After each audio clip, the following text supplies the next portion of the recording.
Leader of the Alliance for Change, Nigel Hughes, rubbished claims by President Afanali that his government is committed to dismantling any drug trafficking networks that may exist locally. At his party's weekly press conference, Hughes said the statement could not be taken seriously, and he explained the reasons for saying so. Was the headline by the president or the statement by the president that he was going to dismantle the drug gangs? You would have to be living in Wonderland to take that statement seriously. What is he going to dismantle the drug gangs with? I am sure when the heads of criminal enterprises in Guyana meet and they hear what the president says, they must have a good laugh.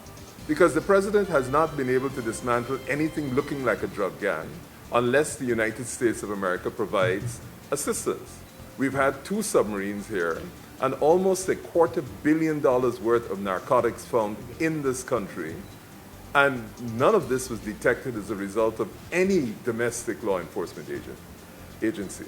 So it must mean that it is clear that the ability to locate large quantities of narcotics, the ability to locate the equipment that is used to convey these large quantities of narcotics overseas, that it is clearly beyond the capacity of the Guyana police force.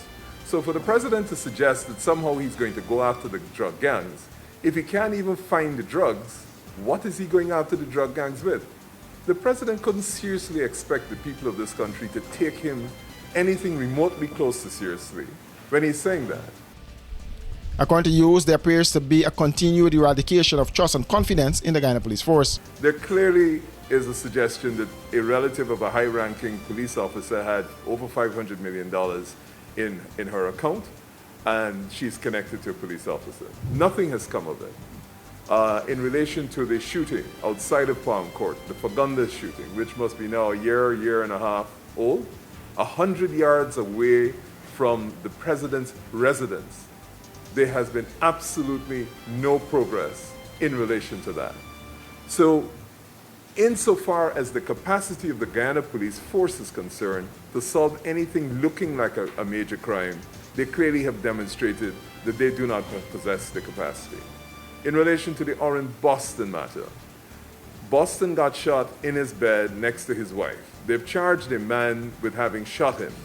But the more important question is, how does a squad leave Georgetown, travel to Essequibo, go to Dartmouth, shoot a man in his bed who has no criminal record, has never been a suspect in any criminal activity, and up to now we have not received a single report on who ordered it, on what basis it was done, and what was the criteria for it. Clearly, if it was an error and they targeted the wrong person, they should come out and say so.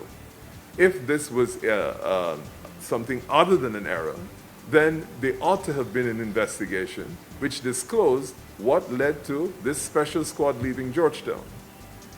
And in relation to the commitment of the president and the present government to the question of solving crime, we would like again to repeat our call for the implementation of the Protective Disclosures Act of 2018.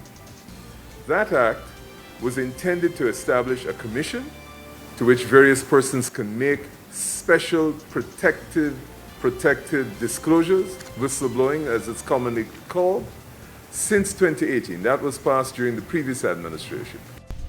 Over the weekend, CANU, the Joint Services, and the DEA seized $40 billion worth of cocaine that was found concealed in 4 hand-dug bunkers in the Barima Winey Region 1 community of Matthews Ridge. The 4.4 tons of cocaine is the largest land-based cocaine seizure in Guyana's history, the local drug enforcement agency said, and it followed months of extensive surveillance and intelligence gathering.